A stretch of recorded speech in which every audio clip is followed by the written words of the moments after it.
In the last lesson, we learned about the basic chord progression formula: tonic, predominant, dominant, tonic. We also learned how any one of these three functions can be replaced by a function substitute. In this lesson, we are going to look at a few ways to develop this basic structure. One way of developing the basic chord progression structure is through extension. By using a function substitute, we can extend any one of the three functions. For example, if we wanted to extend the predominant function, we could use the for chord followed by one of the predominant substitutes. Refer back to the Venn diagram in the last lesson for the complete list. Here's an example.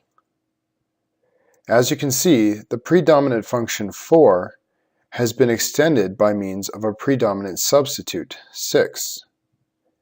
This prolongs the progression of moving from the predominant towards the dominant. Listen to what the extension of the predominant sounds like.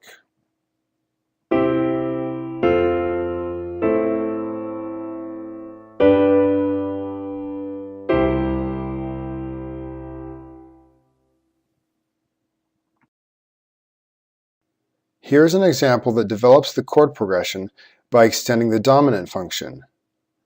As you can see, the dominant function 5 has been extended by means of a dominant substitute, 3.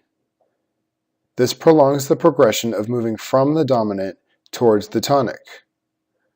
Listen to what the extension of the dominant sounds like.